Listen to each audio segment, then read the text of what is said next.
Alerta de conteúdo sensível. Aviso importante. O vídeo a seguir aborda um caso extremamente violento e perturbador, contendo detalhes sobre crimes brutais, violência e abuso. O conteúdo pode ser profundamente angustiante e não é recomendado para pessoas sensíveis, crianças ou qualquer pessoa que possa se sentir desconfortável com descrições de violência.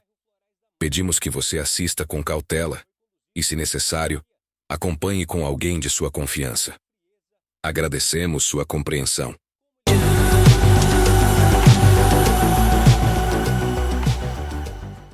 Um dos casos mais chocantes já vistos é o trágico assassinato de uma mãe e seus 3 filhos, incluindo uma jovem de 19 anos. Eles foram brutalmente atacados e mortos, supostamente pelo pedreiro que realizava uma obra na casa da família, em Sorriso, no interior do Mato Grosso. O marido, um caminhoneiro, estava trabalhando longe de casa e tentava, sem sucesso, entrar em contato com sua esposa e filha. Desesperado, ele enviou um áudio para uma pessoa próxima, pedindo que verificasse se o carro da esposa estava na casa ou se havia algo fora do normal. Essas imagens mostram o exato momento da prisão do pedreiro, o principal suspeito, que foi ligado à cena do crime graças a um chinelo encontrado no local. Esse chinelo foi essencial para a polícia ter certeza absoluta de que o homem, contratado pela própria vítima para realizar a obra, era o responsável pela chacina. Ele foi rapidamente levado à delegacia de polícia civil, onde confessou o crime. Durante o depoimento, ele relatou ao delegado que invadiu a casa da vítima ao arrombar a janela e lá cometeu os assassinatos. Após esfaquear as vítimas, ele abusou delas enquanto ainda agonizavam.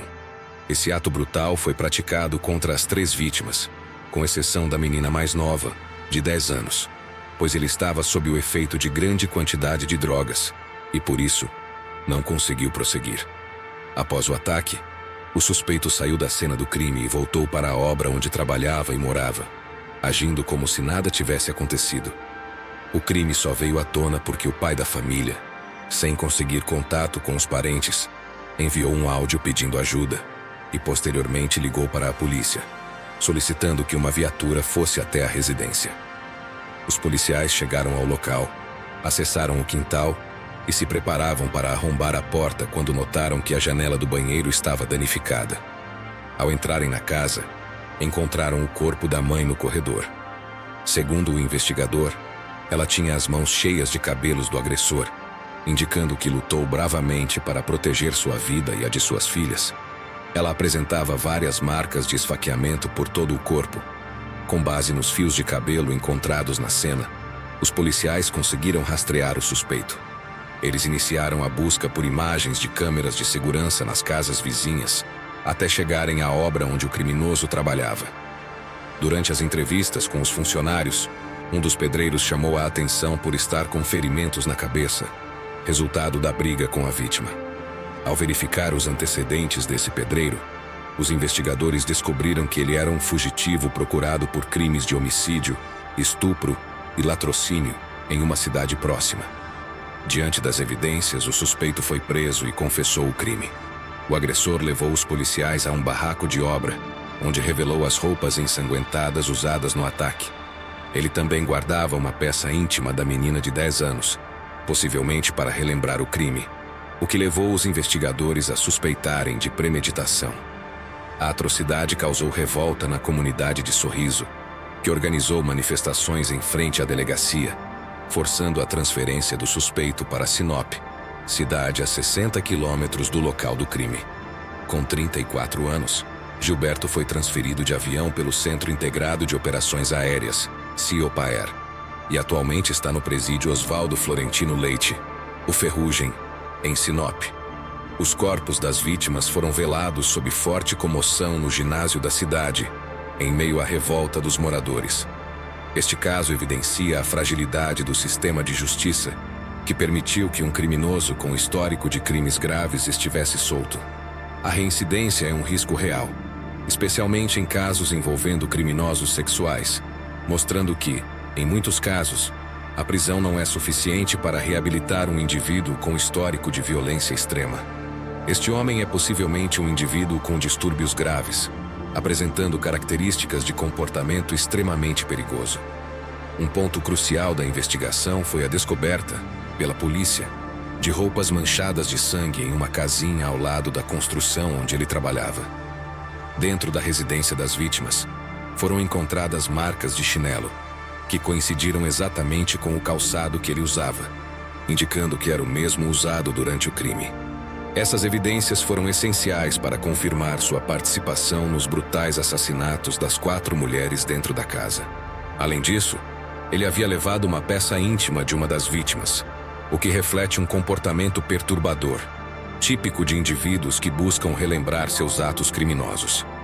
Guardar um objeto como este sugere que ele o utilizava como um troféu, uma forma de reviver a cena do crime, revelando traços de um comportamento compulsivo e doentio. A descoberta de todos esses detalhes ocorreu após o marido da mãe das vítimas, pai das 3 meninas, ficar sem contato com a família desde uma sexta-feira à noite. Preocupado, ele enviou um áudio a um amigo, pedindo para que verificasse a casa, pois sua esposa e filhas não respondiam às mensagens e ligações. Quando a pessoa chegou ao local, encontrou um cenário de tragédia que chocou a todos. O relato do pai descreve a angústia de não conseguir notícias da família, reforçando o impacto emocional causado pela perda. A dor se agrava ainda mais pela sensação de impunidade e pela percepção de que o sistema de justiça não consegue proteger as vítimas. Casos como este revelam as falhas nas legislações e a dificuldade de manter criminosos perigosos afastados da sociedade. Este triste episódio ilustra a vulnerabilidade das vítimas e a urgência de políticas públicas mais eficazes, que garantam punições severas para crimes tão brutais. A sociedade se questiona sobre a adequação das penas e a necessidade de rever as leis que permitem que criminosos reincidentes voltem a conviver em liberdade, muitas vezes com consequências trágicas. A polícia notou que o tamanho do chinelo encontrado no local era compatível com as pegadas próximas à cena do crime. Além disso, foram coletadas amostras de areia encontradas na sandália, comparadas com a areia do local onde os corpos foram descobertos. Essa prova, segundo o Instituto de Criminalística, seria crucial para a condenação do suspeito no tribunal do júri. Essa evidência, que foi analisada pela criminalística, buscava estabelecer um vínculo direto entre o suspeito e a cena do crime, o que reforçaria o caso contra ele. O delegado também ressaltou que o crime foi premeditado, pois o suspeito sabia que o marido da vítima principal não estava em casa. Ele aproveitou essa oportunidade para arrombar uma janela, invadir a residência, assassinar as mulheres e cometer os abusos. Isso revela o grau de periculosidade e frieza desse homem. O município de Sorriso, com pouco mais de 110 mil habitantes e localizado a 400 quilômetros de Cuiabá, foi abalado por essa tragédia. Na manhã de uma segunda-feira, uma família inteira foi encontrada morta. A mãe, Miliane Calvi Cardoso, de 19 anos, e suas filhas, Manuela, de 13 anos, e Melissa, de 10 anos. O crime ocorreu em uma área nobre da cidade. O delegado doutor Bruno França, à frente da investigação, descreveu o cenário como uma situação extremamente trágica e emocionalmente pesada. A polícia foi acionada na manhã do ocorrido e, ao chegar ao local, encontrou uma cena brutal, com claras evidências de violência e abusos. O perímetro foi isolado e peritos da Politec foram chamados para conduzir a análise técnica do local. Além disso, outros agentes da Polícia Militar e do Corpo de Bombeiros prestaram apoio na busca por informações. Ao investigar os arredores, a equipe notou uma obra com diversos trabalhadores que poderiam se encaixar no perfil do suspeito. A partir dessas pistas, o delegado e sua equipe intensificaram os esforços para identificar o responsável pelo crime.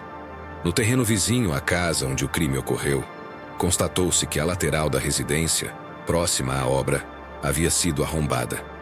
A partir disso, a polícia iniciou uma investigação detalhada de todas as pessoas que trabalhavam no local. Durante o levantamento, identificou-se que um dos trabalhadores possuía um mandado de prisão em aberto por um crime semelhante em um município próximo, envolvendo estupro e tentativa de homicídio. As autoridades conduziram entrevistas com todos os trabalhadores do canteiro de obras, e rapidamente perceberam que um dos homens estava mentindo sobre sua identidade e tentando ocultar seu passado.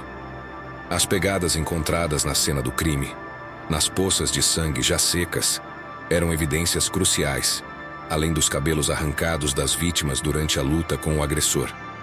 A polícia coletou os calçados de todos os funcionários e, como esperado, o homem com o mandado de prisão apresentava uma ferida na cabeça, com sinais claros de que o cabelo havia sido arrancado.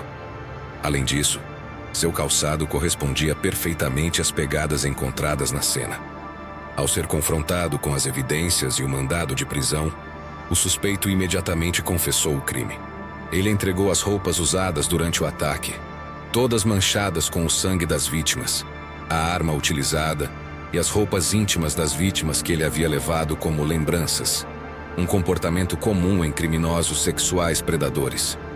Quando questionado sobre o chinelo que correspondia às pegadas na cena, ele não apresentou resistência e confessou. Mesmo que não houvesse a confissão, o homem seria preso devido aos mandados de prisão em aberto. Um por latrocínio no município de Mineiros, Goiás, e outro por estupro e tentativa de homicídio em Lucas do Rio Verde. Crimes com modus operandi muito semelhante.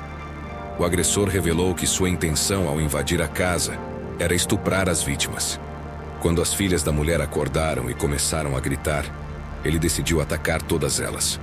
Após esfaqueá-las, ele estuprou as filhas, exceto a mais nova, que foi asfixiada, provavelmente para que não pudesse identificá-lo posteriormente.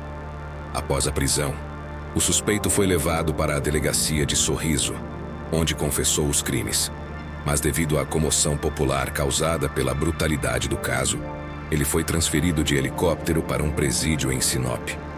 Isso foi feito para evitar que a população, enfurecida, tentasse invadir a delegacia e atentar contra a vida do acusado. Agora, ele está à disposição do Poder Judiciário para responder por seus crimes. Esse crime abalou a cidade de Sorriso, um município pacato, e trouxe à tona a vulnerabilidade de uma família tão querida e honesta.